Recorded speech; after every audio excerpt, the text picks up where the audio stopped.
agradó su opinión sobre la Asamblea Nacional, que es a lo que me tengo que atener. Creo que respeta lo que se logró en las urnas, respeta a ese independiente. Aquí tenemos hoy que después del desgaste y la vigilia para el conteo de votos, José Pérez Barboni logró mantener la curul para ser diputado del circuito 8-3.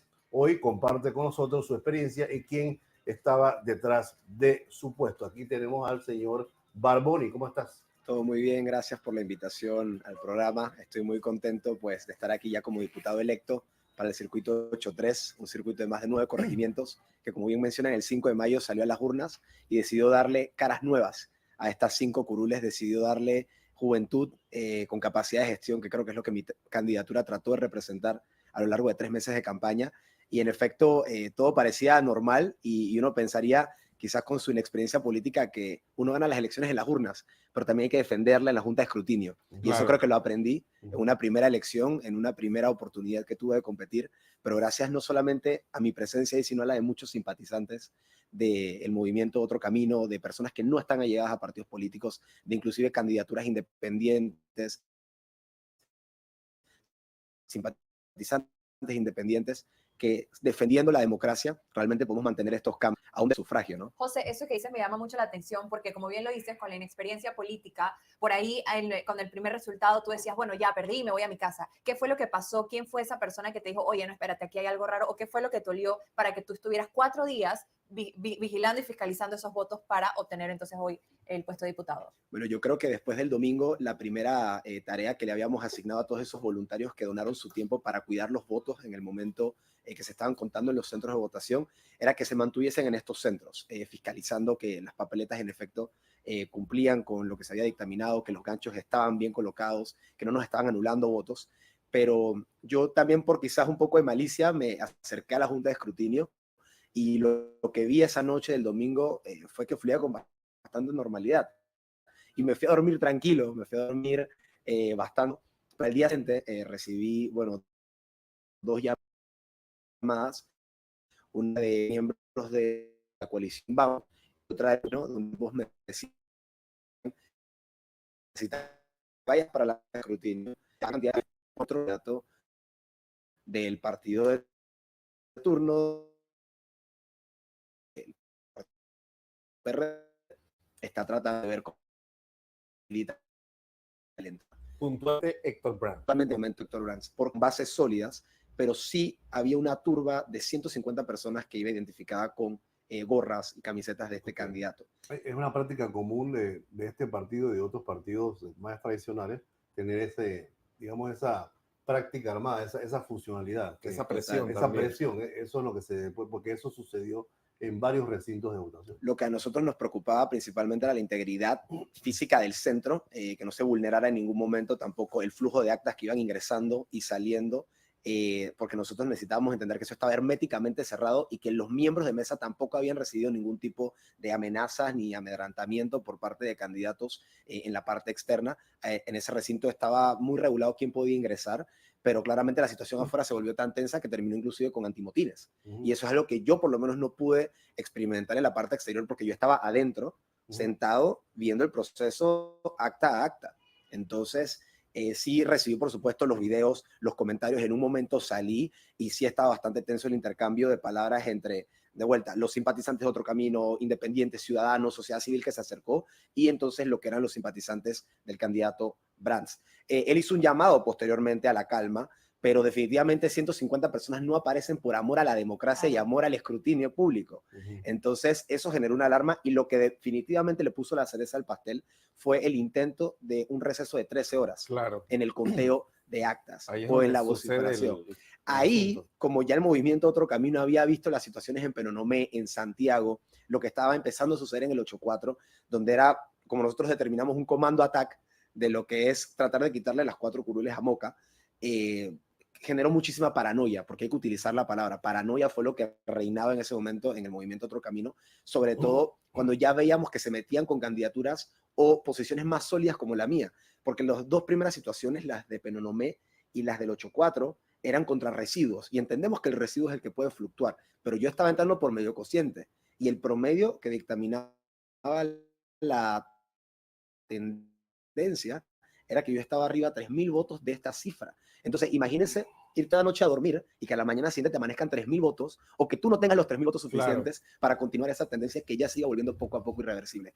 Yo prefiero pecar de que nos blindamos, de que exageramos, de paranoia, pero con las bases claras que nos indicaron que teníamos que proteger el escrutinio, a decir, sabes que no está pasando nada, no hacemos ruido, nadie venga para la UMIP, y que después entonces amanezca que ya José Pérez Barboni no está dentro del medio consciente, cuando eso fue lo que la voluntad popular decidió. Y aquí hay que respetar lo que el electorado ha decidido, y eso es lo más importante, y que quede herméticamente blindado el lugar donde se está contando esta voluntad popular. Oye, José, tú no viniste como candidato, desgraciadamente, que te hubiéramos querido tener antes. Vienes como ya diputado electo. Es bueno preguntarte, ¿tú quién eres? Claro. ¿De dónde vienes? Como la canción de quién un político nuevo, ¿cómo empezó todo? ¿Cómo empezó todo? Eso es bueno saberlo. Totalmente, y para los que no me conocen, mi nombre es José Pérez Barboni, tengo 24 años de edad, representé lo que quizás era la candidatura más joven del movimiento Otro Camino en estas elecciones, fue mi primera contienda electoral también. Yo vengo realmente de estudiar administración pública junto con relaciones internacionales. Después de eso saqué mi licencia de locutor, de hecho, así que quizás colega de ustedes aquí. Colega locutor. Presentes. Bueno, no te podemos dar trabajo porque ganas bien. Y entonces también empecé a trabajar ya después de estas dos experiencias académicas en embajadas, primeramente en la Embajada Británica de Panamá. En Panamá, perdón, estuve en el Departamento de Asuntos Económicos por 3 años. ¿Hablas inglés? Hablo inglés. ¿Dónde lo aprendiste? Lo aprendí entre la universidad y mis experiencias profesionales y académicas. Luego de eso empecé a trabajar en La Previa, que era un programa de TVN Radio, junto con Lim Yuen, con Alfonso Grimaldo, colegas a los que les envío un saludo por esos inicios. No? Y también después pasé a la Embajada de Qatar en Panamá. Entonces me mantuve en esa línea hasta que me salió una oportunidad de ir a Australia para trabajar en el departamento de operaciones de un hotel allá. Y creo que ahí, en esa oportunidad laboral en Australia, fuera de mi país, entendiendo cómo un país realmente potencia el turismo, cómo cuando las cosas se hacen bien, funcionan, le dan trabajo a la gente, ayudan a que el entorno mejore en seguridad, en educación, en infraestructura. Yo dije, yo tengo que ver la forma en la que puedo incidir con el turismo en mi país. Un país que tiene todo el potencial para que aquí las aerolíneas se peleen los espacios para llegar a los aeropuertos, para que las navieras de cruceros quieran utilizarnos como puerto base, para que realmente el turismo sea elevado a nivel ministerial y le den la relevancia a nivel de presupuesto y autonomía que se merece. Y bueno, creo que la experiencia que no mencioné después de Australia fue que saqué mi licencia de piloto y ya pues finalizando esta licencia de piloto en Argentina es cuando sucede...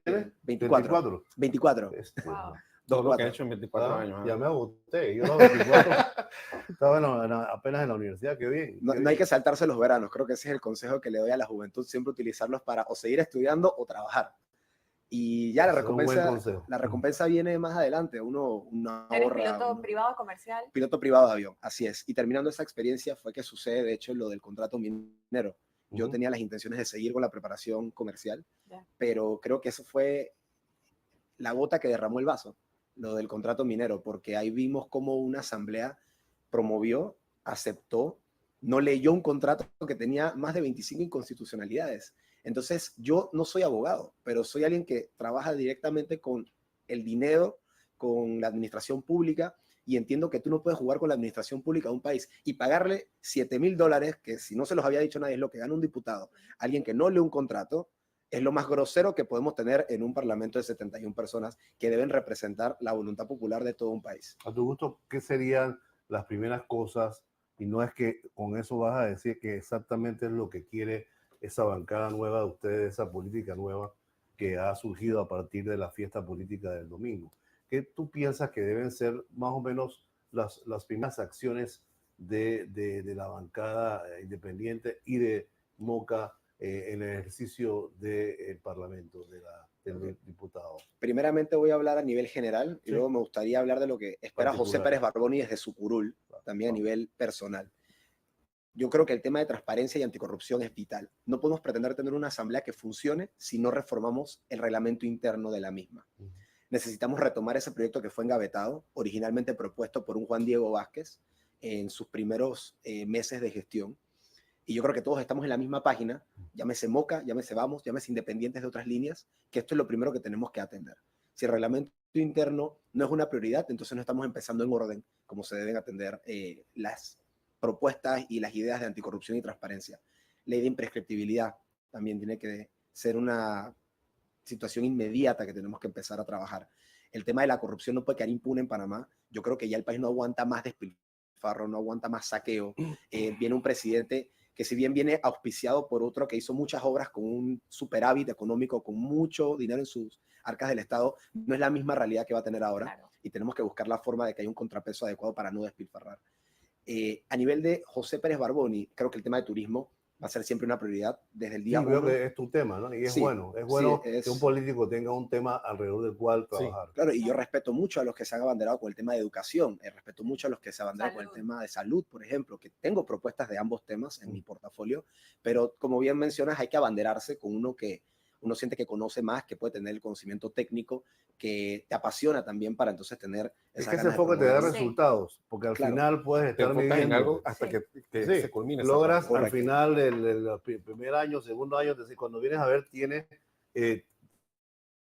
algo concreto, si tienes suerte, obviamente, Total. porque este es un tema de consenso, ¿no? Pero tengo que ser muy puntual en algo. Sí. Los temas de educación, salud, seguridad, transparencia generan algo que quizás turismo no, y por eso turismo es algo con lo que puedo trabajar mucho más fácil.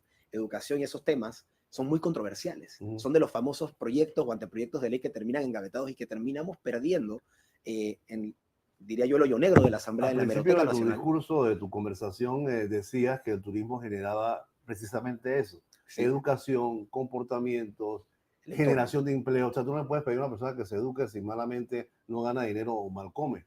Entonces, yo creo que es interesante eso. Sí, y para darte un ejemplo claro, no solamente el turismo es un generador de un entorno positivo, vamos a ponerlo en perspectiva con otras actividades comerciales. Por ejemplo, el tema de la minería, que ha tomado mucha relevancia en lo último de estas elecciones. La industria del turismo en Panamá produce 4.000 millones de dólares. Eso es 11 anualidades de la mina, si lo ponemos en perspectiva con los más de 300 millones que nos daba al año. Entonces, yo puntualmente, ¿qué quiero hacer y cuál es mi primer anteproyecto de ley? Es beneficiar a las navieras de cruceros que decidan quedarse a dormir en los puertos panameños. ¿Por qué es tan importante que el crucero se quede a dormir? Son 5.000 personas que se van a bajar a consumir en hoteles, restaurantes, discotecas y otras actividades que pueden operar en la noche. 5.000 personas en una ciudad como Panamá o Colón es mucha gente. Se va a notar la presencia de 5.000 personas. Y entonces eso, por supuesto, apoya también a estas compañías que suplen a los barcos para que entonces también podamos desarrollar ese entorno marítimo que Panamá es eso, logística, comercio, turismo, hospitalidad. Y justamente por eso quiero promover que se beneficie a las empresas que sí traen beneficio a corto plazo. Préstame la guitarra un momentito para preguntarte algo que me interesa saber de tu parte desde la frescura de tu opinión. Y por favor, hagámoslo corto para que sea rápido. ¿Qué opinión te merece el discurso del presidente ayer? Me agradó su opinión sobre la Asamblea Nacional, que es a lo que me tengo que atener. Creo que respeta lo que se logró en las urnas, respeta a ese independiente, más va a abrir desde el 1 de julio, y yo creo que él está entendiendo y haciéndole entender al país que hay una separación de poderes y que él va a trabajar con esta separación de poderes sin intentar incidir en lo que nosotros utilicemos como mecanismo para, por supuesto, contrarrestar los excesos del Ejecutivo. Muy conciliador. Palabras son buenas, acciones. Hablan por ti. Yo mi candidatura traté de basarme siempre en acciones, renunciando a foros y privilegios. Fui el único, no he visto a ninguno de los otros candidatos, a los 41, que hayan dicho que no se van a reelegir, ni a los 4 compañeros que tengo tampoco. La verdad es que lo que pasa es que tú ves esto como un peldaño más de tu extensa carrera profesional, pero sinceramente, y eso podemos entrar a un debate de mañana cuando vengas de nuevo, no mañana, sino en el futuro. Lleva a venir mañana. Sí, lo que te lo digo rapidito, llega, me quita el micrófono, porque además es locutor. Además el locutor. Además el locutor. Un día llega y está José sentado ahí, jodiéndome. Oye, ¿qué te iba a decir? Ya se me olvidó lo que te iba a decir. Hay temas como la Caja de Seguro Social. Sí. Hay temas como la mina que está un poquito demonizado, que tienes que abordar desde una perspectiva inteligente, no apasionada. Correcto. Yo creo que es el primer problema y más importante de cara al país. Debe ser abordado tomando algunas decisiones que no van a ser del agrado de nadie, pero que aparentemente parecen ser necesarias para salvar el futuro de las pensiones y jubilaciones y la salud. Aparentemente. No digo que sea así. El tema de la mina nos está costando alrededor de 20 millones mensuales. Y hay más decisiones porque esos 20, adivina, como tú dices, no lo tenemos. Entonces, desde el punto de vista del raciocinio, más allá de la pasión de que no nos gustó el contrato, que a mí tampoco, estamos de acuerdo con eso. ¿Qué tú crees que debe ser la posición del futuro, de la futura política que tú representas? Me apego a los dos temas que mencionas. Minería. Necesitamos un cierre sostenible, y esto lo digo en base a un documento que leí de la Cámara Argentina de Empresarios Mineros, no va a durar menos de 10 años. Y eso el panameño lo tiene que entender. La actividad en el espacio de la minería va a durar 10 años, no de extracción, pero sí de restauración. Eso también genera empleo, eso también es actividad minera, no es actividad de extracción, pero es restauración lo que estamos buscando. Abrir para cerrar es el término o la frase que se está escuchando. Creo que es un error de comunicación, no me atrevo a decir que abrir para cerrar sea la mejor forma de decirlo. Pero ¿de dónde salen los 20 millones mensuales? Son 200, claro, más de 200 sí, millones por es que año. ¿sabes qué debía ocurrir? Debía ocurrir que con lo que nos estaba dando la minería a Panamá, utilizarlo para el fondo de restauración, y después con ese fondo de restauración nosotros empezar a pagarle a la empresa que decidía participar entonces de este proceso. Por supuesto, ¿qué pasó? Agarró el presidente de la República, Nito Cortizo, los 300 y pico millones de dólares que generaba y los mandó para el arca común del Estado, y allá se perdió eso. Público se perdió. Y aún con más demagogia, y aquí voy conectando inclusive con el otro tema, te dicen que lo van a mandar para la Caja de Seguro Social. ¿Por qué hay que tratar de inyectarle dinero inexistente o dinero que no debe ir para allá a la Caja de Seguro Social? La Caja de Seguro Social tiene activos, tiene terrenos, tiene espacios que podemos perfectamente bien dar en concesión. Tenemos que aterrizarlo. Me gustaría saber tu opinión acerca de la necesidad de tomar acciones paramétricas. Ajá. Totalmente en contra, y no creo que sean necesarias. No tenemos por qué todavía alarmar a la población de que vamos a entrar en medidas paramétricas. Por eso utilizo como forma, diría si no yo, hay paramétricas, ¿qué habría? Yo diría que tenemos que empezar a mover los activos de la Caja de Seguro Social. Tenemos que tener buenas personas que sepan de inversión, que sepan de cómo manejar los fondos, empezar a generar dinero sobre esto, y también, por supuesto, con lo que son las fincas, los terrenos, los activos físicos. Empezar a mover la cartera, achicar la administración, burocracia. la cantidad de botellas que hay en la Caja del Seguro Social. Siento que es un tema tan obvio que no quiero ofender al oyente, pero por eso me remito a temas quizás un poco más técnicos que podemos empezar a explorar. Necesitamos un buen director, y no que sea un médico, que sea un administrador, o sea, que sea alguien que sepa cómo mover los activos y los fondos.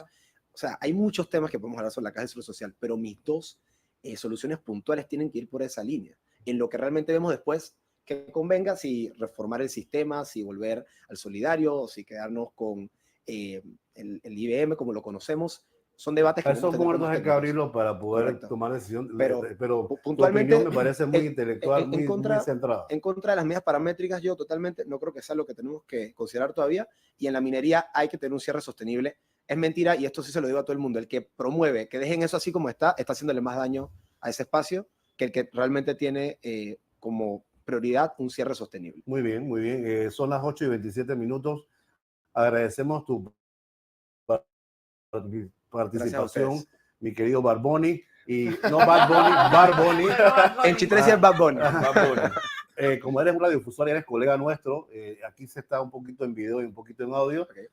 Las puertas están abiertas, de verdad que sí. Me agrada mucho tu forma de pensar. Me imagino que tu pensamiento debe cambiar de acuerdo con los hechos cuando ya tengas información real, pero me parece que la propia discusión, la propia conversación de alguna manera nos enriquece. Claro que sí. Gracias a Dios y a la democracia panameña, personas como tú y como estos nuevos diputados están con nosotros para discutir el futuro del país.